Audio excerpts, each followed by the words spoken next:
giga, gaga, Tintin. Moïse Katumbi a Tintin, on ne peut pas parler d'un si grand pays ici. Vous balancez, on vous valorisez, on a Moïse. Il y a un journaliste d'investigation. Moi, j'ai été au Katanga. Nasa ko informé que Nazo Loba. Mais dans Loba Siko, je fais 2 mois, je ne parlais pas. Parce que je sais que dans 2 mois là, Moïse il va chercher autre chose. Alors c'est moi qui va contraindre Moïse. Parce que dans le Bimisa, Babloga, Kilomoto, Mining Company, tout ce qui s'est passé à Lubumbashi. Je vais au Katanga, moi. Bandeko, je suis venu vous dire, le Dieu de la Bible nous a donné le cardinal Mosengo pour gérer cette transition sans Kabila. Mais le cardinal Mosengo ne sera pas président.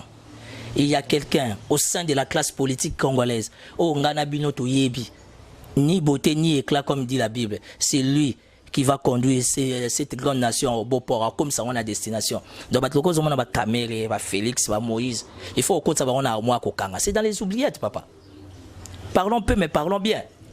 Parce que ça Eliezer a commis collabo bon, ngamo nazo mituna pour ngana bi Eliezer aza mutayingeta mutafara fara mais je sais pas confirmer ça. Babi Mike Mukeba a commis collabo. Mike collabo, je sais pas, je crois pas. Mais nabi que Mike a coopéré na Vital Kame. Babe banaka ba bongisa. Singa Daniel Safu a commis collabo. Isolé kelanga Daniel a commis collabo. Biso na biso bana mama to comme ça ba collabo. Bref. Oui, merci à nous tous les bana botala ka biso botala ka chaîne na bino tindika chaîne ya ba congolais tindika chaîne ya ba diaspora tindika ça toujours pour nous passer nous ba culture surtout les kaka na mboka na biso sofre ya babi Yannick stopper ça toujours pour na bino journaliste et investigation to kitaka tina tere ko lokela bino place makamutu eza koleka. Merci à bande kota diaspora botala ka biso bozomeli banda boza ebele botala ka biso na États-Unis na Canada na Londres partout et puis na moni papi Kelly na Londres refait qui sont papi Kelly Élysée Matondo maman na grâce bande ko boza ebele botala Biso au galang Lord kwa mishaka motema bijou tat bambote pe belé batala kabiso na Londres mais le tour belé mo na mboka Timothée le noir analyste politique acteur politique leader d'opinion vrai qui non ma belé ba poste belé et puis candidat lisusu na élection ya élection présidentielle mo lobby tout ça déjà naé moi la mboka bonjour Yannick Stopira bonjour en fait merci une fois de plus pour l'invitation. Je m'étais décidé de ne plus parler pour des raisons de santé, pour preuve. Pour la première fois, tout ça, une émission, il y a un ndako yangai. Donc ça ne sert à rien au filmer, tout va sur les détails. Donc je suis chez moi à la maison. Santé, ça a bien été. Ils ont depuis le lobby dans l'hôpital. J'avais un rendez-vous très important dans l'hôpital. Nandenge pour insister dans l'oba. En fait, on a dit que ça, l'émission, ils ont pour un respect. Il y a bateau balandarabiso. Je ne veux plus désormais utiliser le terme à diaspora. Je veux plus utiliser le terme congolais de l'étranger. Dans un respect, dans considération à Bango. Et puis parce que l'émission, tout ça, qui dernièrement, qualité à son. Et ça a bien été. Il faut au cinéma, on a remonté, on a vu son Mike Zola, Mike était très très malade, hospitalisé, KO. Alors, il y a un son, qui m'a dit, moi, je retard, peu, alors, aujourd'hui, je suis à ta disposition, chez moi à la maison. Tu as 3-4 masolo, tu as expliqué, tu as une idéologie des Otambola. Donc voilà. Avant tout cas idéologie des Otambola, Timothée Léon, tout le monde est non responsable, parents, bana pe bazawana, palais pe bien, malgré tout le monde belé, mais malgré tout comme la résidence tout le monde est non mal, mozo buna posa quand même serré, c'est bon quand même. Nazaranaban est belé, j'ai 4 enfants, j'ai une fille et 3 garçons. Ma femme est partie au travail, ma femme elle travaille.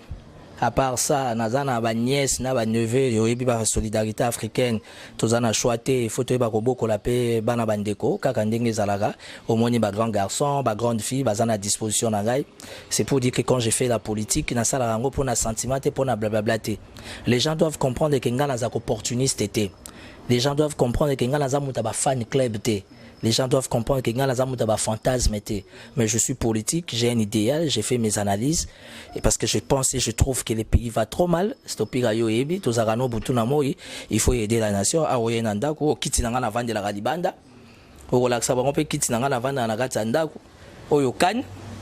Nikolo na zana système akan to ana système kaka papa zana nzete cardinal zana nzete bitumbango loko ekomi makasi il faut ko benga na ba démon loko ba Moïse Katumbi. Donc ça veut dire que du point de vue Boutou misale ko makasi donc tozo milenge à tous les niveaux. Toujours quand l'actualité calamité moi na Timothée nous mettre moni quand même pe malgré ce bonuzo loba mais zolo ba fier surtout beaucoup quand on a ndaku na ba kiti na to mona biso za normal ma mto lobi pourquoi ka kilo ka bato ke non ndaku résidence bana bazali ni pour mona ka stopira non ça là 2 mois na bandolo baté à part na mi-avril nazo c'est la monsieur le maire ya Nantes oh bana poto ba yebi Patrick Mukoko Patrick Mukoko na azana fondation Patrick Mukoko nga pe nazana initiative nanga ONGD organisation non gouvernementale du développement INER initiative espoir du désarmement. Donc les ONG moko, ils ont pour soutenir basia ba soda, basia ba policiers, ils ont pour soutenir bandeko bazo bela, les jeunes filles mères baza négligées, baza abandonnées. Na sali ONG nanga parce que batebele ba benga na poto balobi en tant qu'individu on peut bien t'aider mais ça ne sera pas crédible. Il faut plutôt avoir une initiative, fondation ONG moko, tu ba ko yo poids. Alors tellement bolingwa mboka ça parce qu'en fait il faut que l'on la mito ba tukaka politique. Faut un mot politique et ça accompagner na action. Et ça action ya kolonga ba Kinshasa te o meba na Afrique du Sud, on va no pesa bango mbongo po ndimisa bango yo e simbate. Yango ti o moniteur yo sana émission wa dona na colère ya Moïse Katumbi. J'en fais pas un problème personnel mais je pense que Moïse Katumbi est en train de nous distraire. Oh 100 milliards, ah 100 milliards wapi. Vous avez la colère au sakanate avant tout côté masolo pétali politique actualité vite Simon Namboka Timothée les Noirs mais tout le monde peut banaï action makamotali choléra mais belé wana zaida idée que pour ça des ONG ou bizala ki carrément ba effort personnel bana osala ki ba mona ko sana volonté mako aider bandi ko no ba congolais non volonté ezali na banda ki ONG wana ya choléra en fait ba action ya choléra to yebi c'était pour aider les plus démunis parce que les kamba choléra za makasi na esa ki ba tuberculé ba benga te pa mama koko na monga fula ba to yebi sans compter ba ta malaria. Donc, yango na Monique, quelqu'un m'a dit, m'a appelé de bonne foi, lobby, t'aider c'est bien. Abi ko tanga kombo langate. Ça la ONG, c'est nazaka déjà na ONG lobby bon. Si ça actualisation parce qu'il faut actualiser les documents, ils a déjà bi actualiser documents na yo, otinda koto yo. Toi na ba ONG ça crédible ya mundeli, action des jours salés c'est visible. Alors quand tu te fais entourer d'une structure, c'est encore plus important, il y a que soutenir davantage. Et ça là, on n'a pas si parce que natika bata choléra na point d'interrogation, je n'ai pas de moyens, n'a pas de disponibilité mais n'a attente. Ngai morosko fona luka moyen ya santé na ngai ya faire vivre ma famille na sunga so bande kwa choléra. Ya ngo moni bande on a biso diaspora congolais de l'étranger, na je savons qu'il faut tout recadrer ma solo. Kabila doit partir, oui. Kabila kufa le lolo musika oui, mais et après. Tu vois, donc tout ça la combat dans le sens parce que moi j'ai toujours répété, je suis ni de l'opposition ni de la majorité. Moi je suis de la République. Il y a moi au nom de la République. Batlora Moïse Katumbi on peut jamais les soutenir. Batlora Vital Kamerhe il faut jamais les soutenir. Vital Kamerhe on a soutenir, il était na soutenir la master nanga zarepa na ye na simana ye. J'ai des amis autour de Vital Kamerhe. J'ai Tochouman qui sombe, j'ai étudié avec lui au lycée Molière en 6e, j'ai fini avec Tochouman qui sombe. Tochou c'est un garçon très intelligent, très brillant. Et puis il y a mon ami Papi Okata, un garçon très brillant, super intelligent. Candidat à député provincial. Moi je suis en train de me battre comme un homme politique afin de constituer un lobbying autour de moi. Je sais que cette année il n'y aura pas des élections. Parce que d'ici 3 mois. Tu vas préparer l'élection avec l'élection de tout. Et l'eau côté stopira. D'ici 3 mois, et l'eau les Kalamboka. Alors, il faut n'amilengue là spirituellement et physiquement. Et je suis venu t'informer qu'il y a un candidat président. Et l'engue nango yangwana. Quand on a un candidat président, il y a diaspora, il y a des étudiants, il y a des mamans ONG, il y a les hommes des métiers. Parce que dans Mboka Oyo, Peme, Koufa, on ne sait pas valoriser les hommes des métiers. On a soutenir pas hommes de métier. Tara ba quoi ba quado, ba menuisier, ba jardinier, ba chailleur, ba coopérant. Na monta chiloka $1. Ba receveur, ba renta, ba chauffeur. Oso comprendre na bato ba sepela na biso parce que pourquoi il n'y aura pas des élections? Corneille Nanga a petit tableau a proposé le 23 décembre. Mais parmi les contraintes, tous les contraintes très capitales, ça veut dire enrôlement et diaspora. Les Congolais de l'étranger, ça veut dire que comme il est impossible pour l'élection. On ne peut pas faire les élections sans les Congolais de l'étranger. Les Congolais de l'étranger représentent un vrai poids. Les républiques ils en ont besoin. Aujourd'hui les choses ont changé. Ça veut dire que le calcul est changé. Malgré que baza wambouye biso tout le monde a venu te yandive pour na s'enrôler ba memi kit mobimba ya seni mais pour na robeta kopa makambo la repa Kabila ye moka ye na présidence ozomona gata muta komi mpaka na plus de 90 azolinga boule C'est comme ça, tous en énergie belé, ça veut dire il faut continuer au Lingabul. Côté Masolo, il y a un défi quand on a mon actualité, tout le monde qui nous a un défi. Voilà, le président Antoine Kizenga, le patriarche. Moi, on va respecter par rapport à YEP, mon amour. Je suis un garçon très bien éduqué. Je ne fais pas la politique parce que j'ai faim. Je ne fais pas la politique pour insulter, pour injurier. Je suis juriste de formation, j'ai une imputation dommageable avec arrestation immédiate. Ce que mon ingaï na la politique, ti lelo. Comment dire, qu'au sens que au outrage à chef de l'État, parce que je ne peux jamais m'attaquer au chef de l'État, à sa première institution de la République. Même si constitutionnellement, Garant de la nation. Garant de la nation. Même si constitutionnellement Kabila est hors-jeu, Maza président de la République.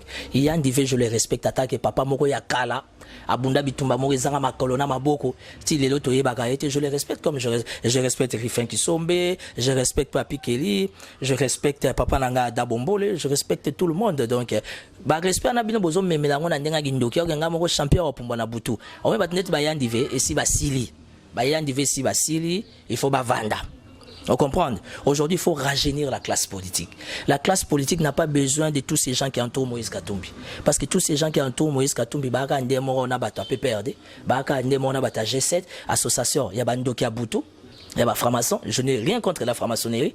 Moi, je suis chrétien catholique, Bantiba les Alanzoto, Ngayo Zale Kanka, franc-maçon, Ozala Primakouya, ça me dit rien. Nous sommes en démocratie, il faut retirer nous sommes à la libre, dans la secte ou encore dans la religion, tant mieux. Mais moi, je reste fidèle à la Vierge Marie. Et la Vierge Marie me dit, dans 3 mois, quelque chose va se passer. La Vierge Marie me dit, fini pour les présidents Kabila. Accord à Oya, non respecté. Saint-Sylvestre, non respecté. Il y a un moment, le ciel a agréé la présence de Mosengo, Papa Laurent, comme guide à contribution à Kati, il y a transition. Parce que nous allons à une transition sans Kabila. Sans Kabila, tout le monde est un patriarche. Tout le monde est là, moi, je suis les Noirs. MLC, INC, Palou, tout ça, moi, IDPS, c'est un cas. Tout ça, moi, Trio, Moroso, il y a ma casse. Je vais faire mon amboka, pas confirmé par rapport à préparer l'élection. Mais tu vois, qui position il y a Palou, non. Par rapport surtout à comment on a parti opposition pour préparer l'élection. Je ne suis pas kabiliste. Mais il y a une chose que Kabila il a en lui. On appelle ça en français le magnétisme. Il a une sorte de pouvoir surnaturel pour nous débaucher, pour nous sataniser. Et moi j'aime ça. C'est ça un homme. Un homme, il faut qu'on utilise, il faut qu'on cultive l'homme intérieur. Tandis que Kabila zo saga na bango. Nous avons prise de définition pour pas benda Kabila là. Nous là. Nous la République, Stopira, nous la République, nous les souverains primaires, toi on a besoin de la coalition, ça va apporter rien. Aujourd'hui on a un objectif, Kabila doit partir. Comment Kabila doit partir? Dans la paix, dans la quiétude. Qu'est-ce qui doit suivre? Une transition sans Kabila. Pas les élections. Parmi les contraintes, il y a CENI. CENI a PCB nos calendriers. Mais il y a des contraintes, entre autres enrôlement. Il y a des Congolais de l'étranger.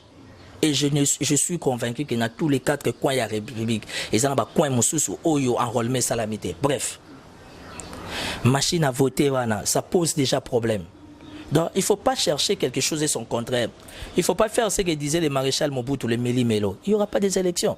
D'abord, pour qu'il y ait des élections, il faut avoir l'agrément du ciel. Que dit Lola? Que dit Mampata? Que dit Nkolo pour la République? Que dit le Vatican? Que dit la reine? Parce qu'il y a une responsabilité entre les Vatican, les États-Unis et la reine d'Angleterre. Ça, c'est un aspect purement spirituel et politique que les gens ne maîtrisent pas. Ça veut dire que quand tu prends ces trios purement spirituels qui n'agréent plus la présence de Kabila, ça veut dire que Kabila est fini, il doit partir. Mais Kabila est un homme politique, il se bat pour avoir une sortie glorieuse. Moi, je suis venu vous informer. Dans 3 mois, aussi sa juillet, quelque chose va se passer de bien, qui va plaire à tout le monde et le pays va décoller. Pourquoi le pays doit décoller? La RDC, quand elle décolle, ça veut dire que l'Afrique décolle, ça veut dire que le monde est recadré par rapport à la réalité, non seulement spirituelle, environnementale et surtout politique. Surtout politiquement, on a beaucoup de les noirs, tous on par rapport à Masolo. Mais opposition gagne que la machine à voter, rejeter ma bébé, tout le monde est opposition, on a bâti ma machine à voter. Comme ça trio pour l'élection quand on a coalition ma élection moi que non quelque part bazonga ma machine à voter pas solution en côté moi comme ma élection comme ça ba trio quand on pour laquelle tu comprends que par rapport à tout ça tous ces blablabla on n'aura jamais des élections. Et Simbaté, raison pour laquelle, une fois de plus, au moins Moïse est venu distraire les gens.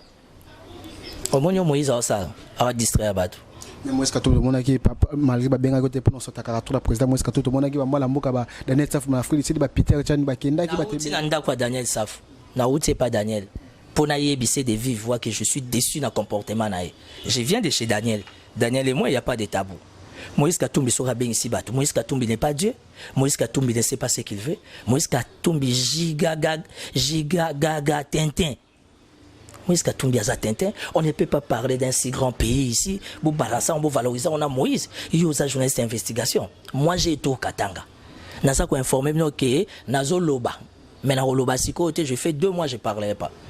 Parce que je sais que dans 2 mois là, Moïse il va chercher autre chose. Alors c'est moi qui va contraindre Moïse. Parce que dans Bimisa, Kilomoto, Mining Company, tout ce qui s'est passé à Lubumbashi. Je vais au Katanga moi. Nazo Kende Katanga, il y a des gens de bonne foi. Oh bah papa renga be élément. Naza moi na Congo, naza problème de pouvoir. Je vais prendre mon avion, je vais aller au Katanga, nazo be élément na nyoso. C'est à partir de là que vous comprendrez que entre Moïse et Kabila, il y a un duo. Moïse il a le sang de Kabila. Kamere il a le sang de Kabila. Félix Tshisekedi dit Tintin, Piaker, il a des problèmes d'argent. Il y a un moment basé Simbaté na jamais à Kabund. Na outé pas Daniel pour n'abuser Daniel, na yo bien pour que n'arrive pas Moïse, bonne chance. Mais vous et moi, je pense qu'on peut plus être amis, on peut plus être frères parce que vous avez trahi la République. Parce qu'aujourd'hui, la République a besoin des dignes fils du pays, au bazar constant et conséquent par rapport à ma position là-bas. Moi, je ne suis pas jaloux de Moïse. J'ai été en Europe, Moïse était moutafouté l'engabillé. Na vivara tous les jours, n'attends moi la moutouka tous les jours carburant. Bana bazar, attendez. Winner, viens. Tu veux continuer, oui? Tu veux continuer? Je vais te dire, viens. Tu vois, Bana bazar a congé. Lui, c'est mon avant-dernier. Et plutôt, c'est mon 3e. Lui, c'est mon 4e. Tu vois? C'est mon 4e. Elle, c'est la nièce à ma femme. Bayana Bango Bakei. Tu vois pas mes enfants rester là. Tu vois comment hein? Je n'ai pas fini l'émission. Vous passez à l'émission. Tu vois comment il pose la question. Tu as fini l'émission. Déjà à son âge, en première primaire, il parle bien français. Tu vois, mes enfants sont en bonne santé. Pied levé, brisque à la TV. Ça veut dire que pour une bazar, vivre dans Moïse. Mon enfant, il a des problèmes des yeux, il a des lunettes Lacoste. Ça coûte pas moins de 100 €. Ça veut dire, attends, exposé Banaté. Je suis en train de faire comprendre à la classe politique et à la diaspora que je n'ai pas faim. Tout simplement, je suis un idéaliste et je pense que quelqu'un comme Moïse Katumbi, c'est un démon géant qu'il faut chasser. Ok? Ça va. Allez regarder la télé, fermez la porte. Oh, stoppi là. Ngati na vandaka na zela ba appel à Rifin. Ngati na vandaka na zela ba appel ya Kelly. Na vandaka na zela appel na Patrick Mukoko. Na bando bwaka bat Telinkoi. Na za ba tebele, na za Magali Lomama, Yves Kombolo, na tanga ba to baleki belé, ils sont partout dans le monde.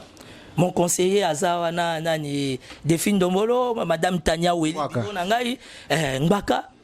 Toza na système a mipimbwa, tozo beta bango mipimbwa. Naza na maître Gabi Kitabune, naza na yo. Moi je fais des appels où que denga. Ngana vana na que appel à Moïse, appel à Yesu, ya cardinal ou bien ni. Nous sommes en train de faire les choses et faisons les choses proprement. Moïse fait les jets de Kabila. Obi que trouble bimi na Afrique du Sud, ti lelo batumi ba utaki Afrique du Sud ba lo banate. Batu bazongi a moi na yebela. Pour na la ou pas là, c'est parce qu'ils ont affaire à un démon, quelqu'un qui est en train de nous distraire. Bandeko, je suis venu vous dire, le Dieu de la Bible nous a donné le cardinal Mosengo pour gérer cette transition sans Kabila. Mais le cardinal Mosengo ne sera pas président. Il y a quelqu'un au sein de la classe politique congolaise, oh Nganabino Toyebi, ni beauté ni éclat comme dit la Bible, c'est lui qui va conduire cette grande nation au beau port, comme ça on a destination. Donc, on a Kamere, Félix, Moïse. Il faut qu'on sache moi Kokanga. C'est dans les oubliettes, papa. Parlons peu, mais parlons bien. Mais moi, je suis analyste politique, Félix. Bazaki na rassemblement to ba rassemblement au 5 ba G7 na kati no ba surtout na kati wana le au mona suke no même IDPS wana kili suko ngana INT na MLC et ça toujours comprendre finalement. Stopira, tu as tout à fait raison. Même à niveau congolais de l'étranger, bazana kati il y a des choses comment on appelle na moi na kati ya nini ya flou. Qui est toutes sortes de coalitions. qu'il y ait toutes sortes d'alliances, il n'y a pas d'avenir. Le ciel a agréé le départ de Kabila. Le ciel a agréé un nouveau chef de l'État, le ciel n'agrée pas UNC, MLC, progressiste, blablabla. On n'a pas besoin de tout ça. Mais dans le cadre du combat politique, tout le monde est en mobile, il faut se défendre. Moi, je ne suis pas dans cette logique-là. Pour preuve, Naza n'a aucune coalition. Ce n'est pas que pour Naza spécial. Mais c'est parce que parce que plus je serai avec eux, plus il y aura d'ambiguïté. Alors il faut éviter. Moi j'ai fait la politique na sentiment na. Moi j'ai fait la politique parce que j'ai un idéal. Kabila doit partir. Les nouveaux qui viennent. Comment je peux attirer son attention? Comment je peux apporter un plus pour la République? Bandona soit poto déjà mitou et craqué. Mingesi ba bahina bango poto déjà. Kopeza mo boulot ezate faut baso na mboka. Tu vois, ça c'est la vision d'un homme d'État. Moi, je ne réfléchis pas par rapport à un coup de fil de Moïse. Il y a Rafou d'ici, il doit 5 000, 10 000 euros. Un coup de fil de Vital Kamerhe avant de sortir, il se met devant la photo de sa femme. Un coup de fil de Félix Tshisekedi qui a des conflits avec Jean-Marc Kaboun. Au nom, il y a Mbongo Bazozora Boutou. Et pas à Kabila. Secrétaire à l'objet, mais il y a une ambiguïté, c'est dû à Mbongo. Oh, Bazozo pas Kabila. Au moins, Mbongo ici, Bineli na Boutou. Pour nous lire, on a Moïse. Faut en avoir panzi. Sopira na sawe lo moko pumbwa na Boutou ezapema. Ko pumbwa na Boutou stopper ezapoto. Bana poto. Faut za makasi pour na pumbwa na Boutou. Cardinal SAP ça qui déjà fait vers le combat est devenu mystique. Bon moi na ba misuba obela liboma kala mingte bon moi ba misuso ande ba kufa ka la seconde.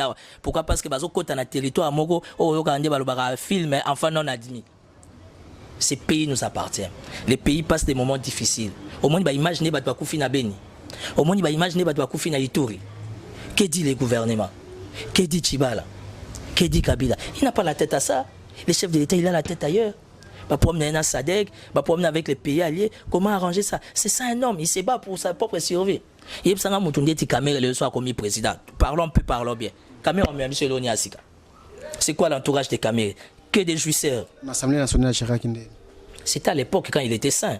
Là, il s'est fait transfuser, perfuser. Par rapport à quoi, Nani? Kamerhe, en aucun jour, il ne peut jamais trahir Kabila.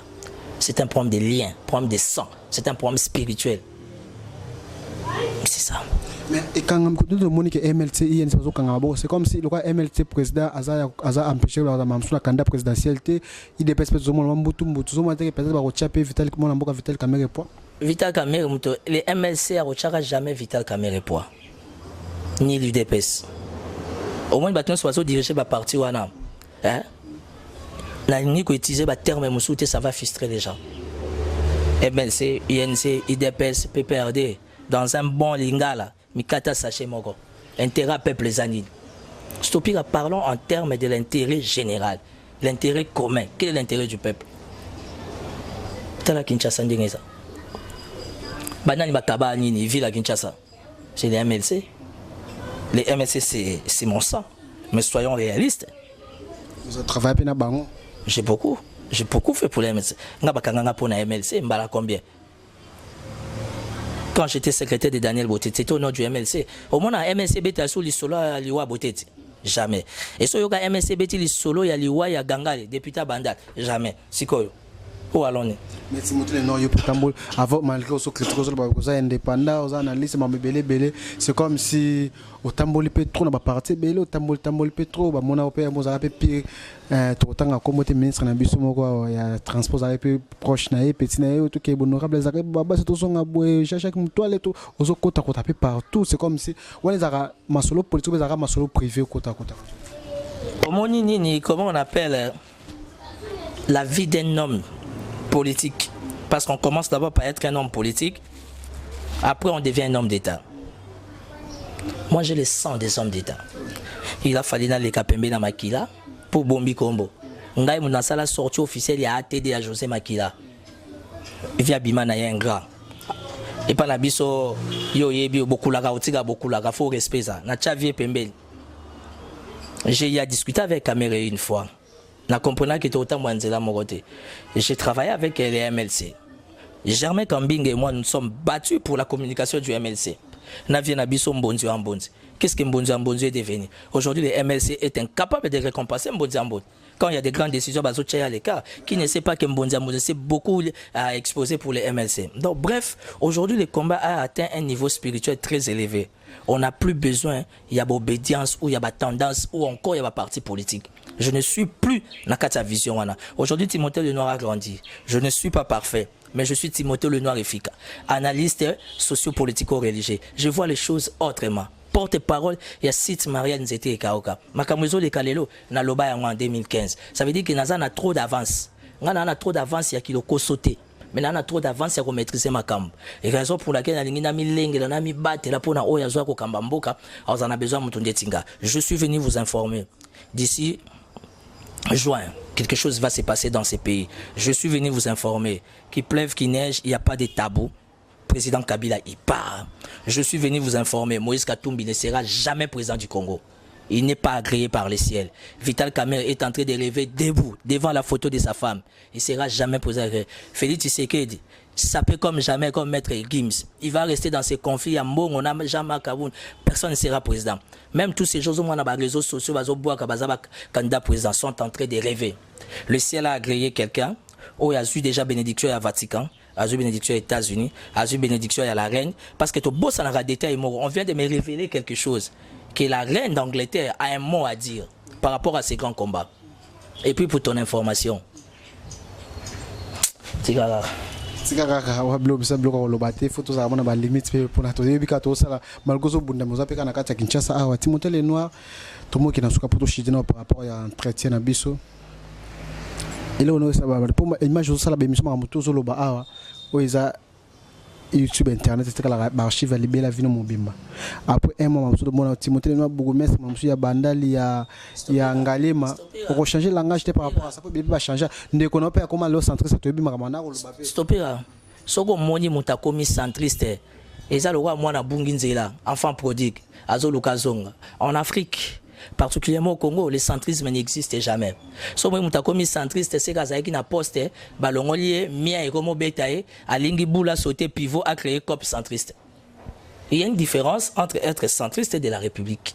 Moi qui te parle, moi je suis de la République. Moi je ne peux jamais être centriste. So moi mutalobi aza centriste et zampia ke zanzala ba nyongoleki ou bien ba ngambweche na kingo en soi le centrisme ya Congo ça soutient Kabila. Bref, message dans les pas ta diaspora. Fumutoto bazalaki ba centriste là. Fumutoto. Ndenani. Ah, autant ba combat kalabo na politique. Aujourd'hui, il faut rajeunir la classe politique. Ba combat bien loka biso ba Timothée Lenoir efficace. Tu vois comment ça sonne? Ça sonne homme d'état. Autant ba combat nini? Fumutoto ba papi tamba. Ah, ba combat kala wana, ba combat kala. Oh nani papi tamba locataire asima na biso. Na esa obi ke ba bimisi. Ba bimisi pour na likambo loyer. Siko yazo tout à tolo na komba Kabila mais babimisi pour na likambo loyer. Na pesa ta message dans majorité boluga papi tamba mbongo ana pour ma loyer. Bref. Aujourd'hui l'Europe ba Congolais de l'étranger bango batu bazo bebisa combat o ezaliao. Ndeni se démontrer biso ba. Répéter pe nazo répéter o. Na poto batu mi ba kendara na carte cop na carte caillou. Na carte chekou la frappe et beba cop wa. Quelqu'un qui a 2-3 femmes, il faut foutre à droit à baboye. Il y a quelqu'un comme Moïse Katumbi, il y a un pota, il va me mêler 300 personnes. Ah, on dit ça. Une minute, on a non, on va payer 200 euros. Tu vois, ça veut dire que quelque part, la cause, il y a pérennisation, il y a pouvoir à Congo, ça vient de l'étranger. Pourquoi? Parce que nos amis, les Congolais de l'étranger, ils sont sans position. Ce sont des gens qui fonctionnent dans le fantasme, dans le sensation, dans le émotion. Or, quand on fait la politique, quand on sait ce qu'on veut, on est épargné de toutes ces histoires-là. Aujourd'hui, pour ton info, Kora Rossi et Kangami. Tu vas comme ces situations compliquées dans Makambo Rossi, Zabana Poto, parce qu'ils n'aiment pas écouter. Il faut écouter les gens qui sont sur place. Moi, je ne suis pas collabo. Mais, dans chaque cas, comme il y a toujours des exceptions, Bayoki, Mbongwana Babomba, Kora Rossi, DG, il y a mort qui ordre ferme. À Kobi Misanzo, tu en as 100 ordres ici à Zulian. Ça veut dire que les Kambouar aussi, tout kangapage, tout un bon wana to bomba. Quelle que soit la durée, koreke bima, bakokunda, to zumbo wana to keluka moi sinaye. Parce que la femme de Rossi a des problèmes avec la famille de Rossi. naza ko expliquer bata poto butu na moi mais bazo comprendre te bato bakoko gérer ba biloko eza biso toza crédible toza neutre. Mais bon, parce que Nangezaka, ba master nanga ba kendake pas Moïse Katumbi n'a regretté. Na outi nanda pas Daniel, ça faut je lui ai dit. J'ai dit à Daniel, ça faut que je suis contre lui.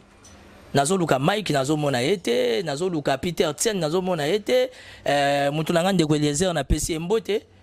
Bazo bisanga ke Eliezer a komi collabo bon, nga mona zo mituna ponga na bi ke Eliezer aza muta ingeta muta fara mais je sais pas confirmer ça. Babi Mike Mukeba a commis collabo. Mike collabo, je sais pas, je crois pas. Mais nabi que Mike a coopéré na Vital Kame. Babe bananga ba bongisa. Well singa Daniel Safu a commis collabo. Izole kelanga Daniel a commis collabo. Biso na biso bana mama to comme so ba collabo. Bref, le plus important, le pays va mal. Restons soudés, restons unis. Nasali ONG de Nangai initiative espoir dans les désarmements. Pour les filles mères, Bassia Basoda, handicapés, maladie, je suis en train de tout harmoniser. Je remercie Patrick Moukoko avec la fondation Patrick Moukoko. Azoya en mois d'avril, toujours ça la jumelage. Il y a un azo sing en bateau, baza vraiment na katsa biloka ba filles mères, biloka ba genre, biloka ko soutenir ba malade, ba personne vivant avec handicap, surtout Bassia Basoda, Bassia ba pousser bazo souffrir ma casse. Bateau bazan ba ONG à ma casse on a ba contacter nga tout ça l'affiliation parce qu'on a vraiment besoin de moyens, il faut qu'on aider Bandeko plutôt. Et puis pour conclure, ce n'est pas Kabila qui a vendu Judas. Kabila il sait même spirituellement qu'il doit partir, même son entourage. Pour bitumba butu au moins de ba dégrader car na butu peut ba dégrader. Mais les lo Kabila kende to tika nanan. Heureusement que cardinal azam. Tous à la braquer pas cardinal parce que jusque les aka marche ya ba laïque ba stopper ba action nyon sorti na fin avril. Ça me donne aussi l'opportunité ngaipe ndeko nanga na émission en direct na Yannick Stopira na tindika oyo master nanga za na Suisse na otanga kombono te po yo linga mabanga te pesa nga 10 minutes na 6 na Stopira je te rappelle. Donc tu vois, on est en contact permanent, na bateau baza crédible na poto qui veulent soutenir les actions. Merci à Rifin Kisombe. Rifin Kisombe m'a envoyé un joli cadeau et ça nga bien na maladie nanga, papi Keli atika na nyongo nanga. Yeb sa papi Keli atika na nyongo nanga, na lingi so makambo obwaka te. Mama Nestorine Mokoko na pesi mbote, na pesi mbote na maître Spencer Sansper, maître Sansper Lumbala. Na Canada, c'est mon avocat il est au Canada. Je salue un ami qui est à Bruxelles, à Lingi Kombote. Je salue mon ami qui vient de m'appeler en Suisse. Na pesi biro nanga imbote, maître Gabi Kitapindu, mon avocat parti d'ici. Mon conseiller spécial Delphine Dombolo, madame Tania Weli, madame Tania pas qui menacée, azaki attaqué. Si aux hommes nazo legal soute, ba attaquer qui est, mon abato moi si ngambu. Azuko ba problème na mobile na liko na ba kata ba combat, elle a été menacée, attaquée. Ba tout ikuti mutu kanye ba panzi ango, charge la tinga la mutu. Je salue tout le monde. Banapoto, soyons unis, soyons soudés. Ma santé demande à ce que j'ai du repos. Narolobaga a faim à moi demain. Mikolo bo souffrir n'a manque d'information. Boluga batwa kendage pas Moïse na Afrique du Sud. Tam souvent batwa pe sabine information. Tout ça na système ya ingeta. Ndenge ba combattant balobaga. Mais ngana sa nosko to na système anzete ka okabiloka Vierge Marie.